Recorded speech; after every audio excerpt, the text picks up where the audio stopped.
it's not just benefiting you. We are taking into consideration the other 3 positions that were up, and it does not affect them in any way, even if all of Kent School turned out to vote one way or the other. Right. May I comment just that the undergraduate population of Kent School is 96 students. Okay. And then also too, another reason, it'd be strange that it's written this way in the Red Book, University Red Book. But Article 6.5b only mentions that the president, SGA president, must go through a university-wide election. It doesn't actually mention any of the other top 4, only in that particular area. So, not just focusing on that, but the real reason is just the numbers, the closeness. And secondly, is there anyone from Kent School that can speak on this? Because I think they're the ones that are disenfranchised. It would mean more coming from them than rather than right. And the Kent School president's actually out of the country right now. And her proxy is sick. And her proxy is sick. But we got evidence. We got emails. We have emails from them stating that because we knew they couldn't be here tonight. Okay. I mean, that's just something to It was upon it was upon Kate's. She asked me late on Thursday night, right before the polls closed, why it was that Kent students were not able to vote. And so, so we have several screenshots, timestamp from Facebook messages asking her why they couldn't vote, as people asking me. She also has emails. We also had them, thank you. We also had them send out an email to all their students asking who couldn't vote, and they've been sending back emails to that effect. So clearly, there's people there who didn't get the email, and frankly, I didn't even get the broadcast email. That was everyone. The instructions were contained in the email that went to everybody. But I've talked to a lot of students who didn't even get the email to begin with. Kent School, Speed School, Grad School, all over UofL. Parliamentary inquiry. Are we currently in a motion? The motion was to, since this is a first reading, we're not. It's no longer first reading. Since we're in a second reading, there's not a motion on the floor. To be constitutionally correct, I believe the discussion should occur in a motion, so I would move to approve SGA ER 2 and have the discussion continue inside of that motion. Thanks. Is there any discussion? Okay. Thank you, Jared. You're welcome. Kyle is next. I know just having elections and stuff in runoffs, a lot of people feel like they don't vote because a lot of people vote and say, hey, I'm running for Senate, do you want to vote? And they just happen to click on someone because they have to do that to get to Senate. So why do you feel like this, opening up a re-election of all 3 candidates would be better than just opening up a election just for Kent School students who were one of the disenfranchised to vote? Wait, no, I find that to be probably an acceptable alternative as well. But the reason why, and I will answer that, the reason why we did put it in there is not just because of Kent School, but the combination of things in it. It's because, for example, the Supreme Court, when they moved the debate up, they don't have any constitutional authority to do that.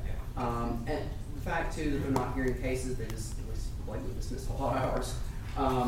The other thing, too, is that the communication issue. I mean, the thing that, I guess, as I've talked to a lot of students in different socioeconomic backgrounds, there are students who, unlike Speed School, for example, where everybody's required to have a laptop, those people are more likely probably to get emails and see things like that. Students who have to drive here physically in order to use a computer because they don't have a computer or internet at home are disenfranchised in that manner. Additionally, when you consider people who drive to school, I mean, it's entirely possible to be just saying it straight out. And a lot of people I've talked to, a lot of people don't even know the elections are going on.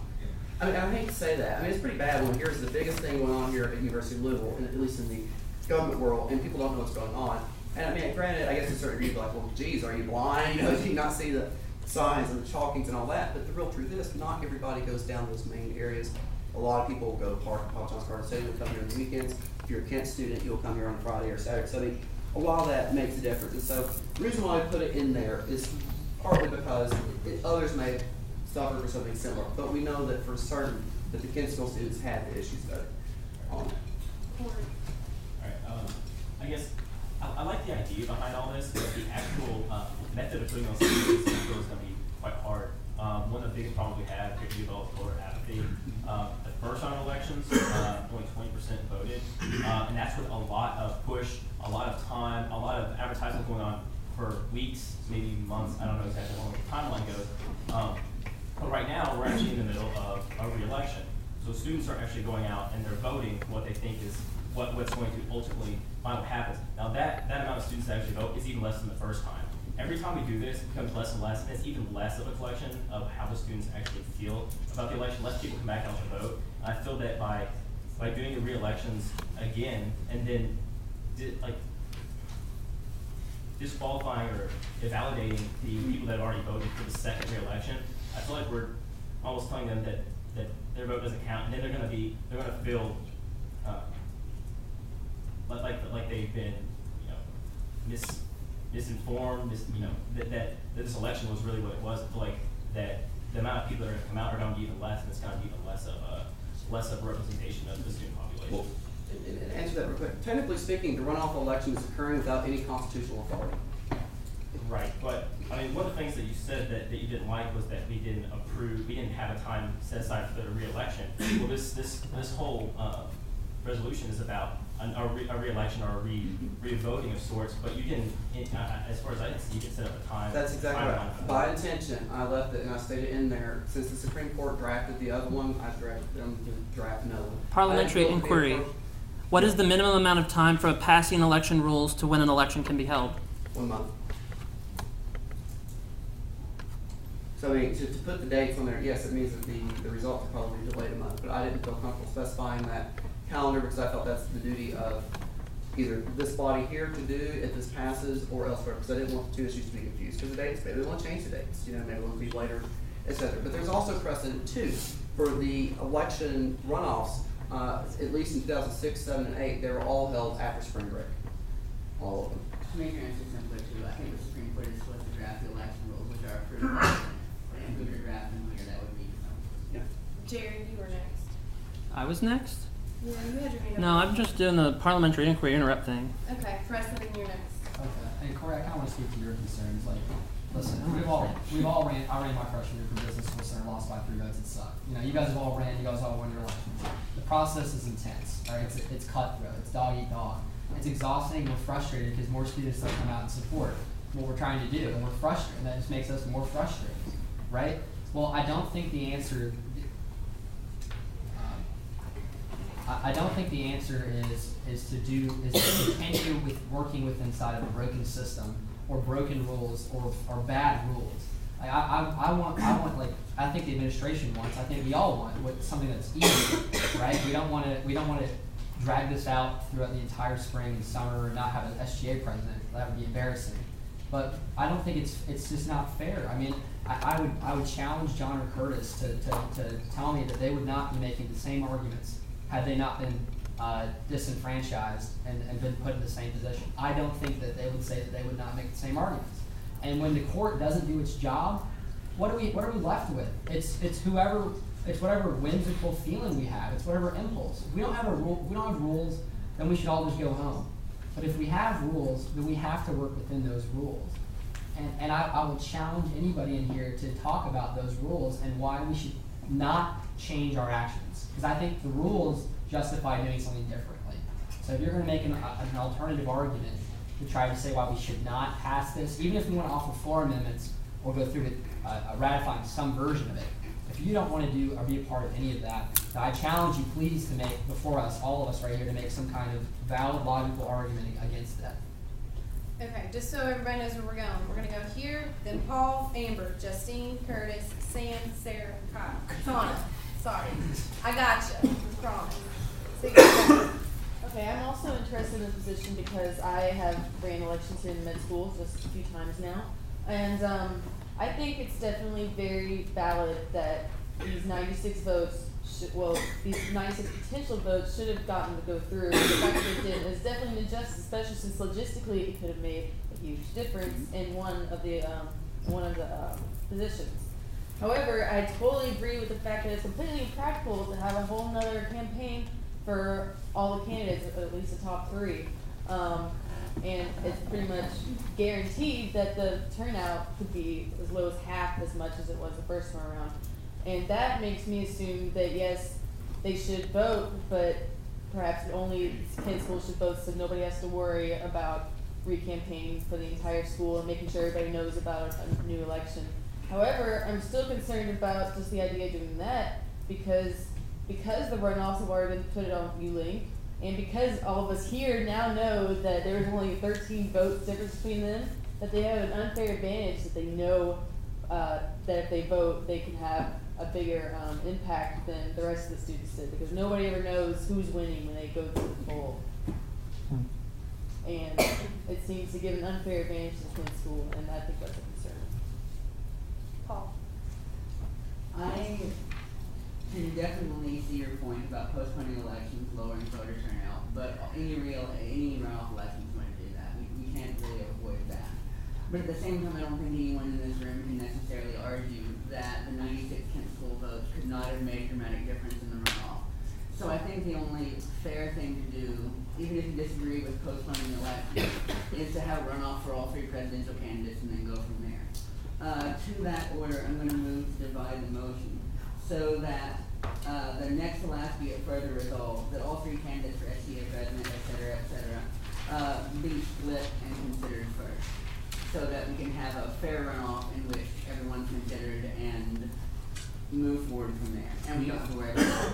Can you repeat that? Yeah, can you? I move to divide so that all 3 candidates, it's on the last page, the next last paragraph. Be it further resolved that all 3 candidates for SGA president, elected, number of Kent students able to vote online. That paragraph right there. Second. Okay, so all we're voting on is because the Kent School students could have made up the difference between second and third place, we're going to try and consider or have all 3 candidates in the runoff. And that way, all 3 of them. You don't have lower voter turnout, but it's still fair. And we have a second. Okay. If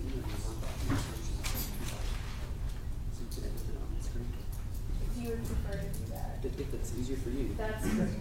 That's good. Okay. He's going to email me the Word version so that I can pull it up and you all can physically see what we're going on. Do we need that, or can we go ahead and do this? We've got a motion on the floor first, so let's go ahead and, does It's been everyone seconded. understand? Are there any questions about the motion? Yeah. I have a question. Okay, so the Kent Schools votes, just to clarify, because they sent them email and they were not anonymous, none of their votes went towards the Well, election? they were I can clarify technically what happened. Okay. Yeah.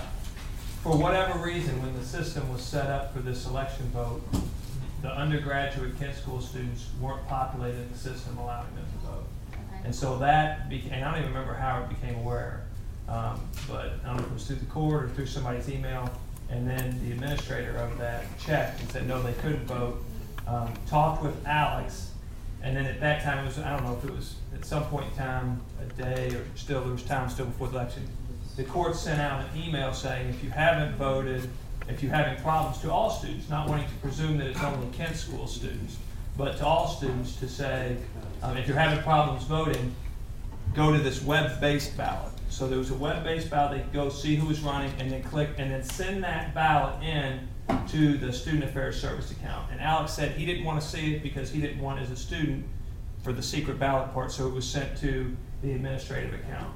And so then Frank Mianzo and the Vice President for Student Affairs Office, who set that up, would get those service account emails. So they had the ability, if they received an email, if they saw that, if they choose to go to see that. And then there was, and I don't know exactly how many, but there was at least, I know, 1 ballot submitted, because I know when Frank turned it over to Alex, he said that student who sent it via email was added in. So does that answer your question? So they were sent emails, so technically they weren't anonymous, but they were only seen by, Frank Mianzo. okay, what emails did you Can I just, ask pass it on? They were about the Kent students who were notified that they had been disenfranchised. But can I ask you a quick clarifying question? Sure. Was that constitutional for the SGAC? They're allowed, they're voting via email? If so, can you tell me? Yeah, I mean, the court really is to decide what's constitutional, so it's not my role to decide that, is to say what's constitutional. That was the decision that was made at the time, trying to make sure that, okay, the court made. When they realized that they came together, I was in a meeting with Frank and with Alex, talked about it, the decision was made to send an all-campus email out to try and make sure, and it not wanting to presume, and it's not uncommon in an SGA election to have a student who calls in and says, hey, I can't vote. Sometimes that's because they think they're enrolled in the College of Education and they're still in A&S. Or sometimes we've had a student who called in to say, I can't vote. It's like,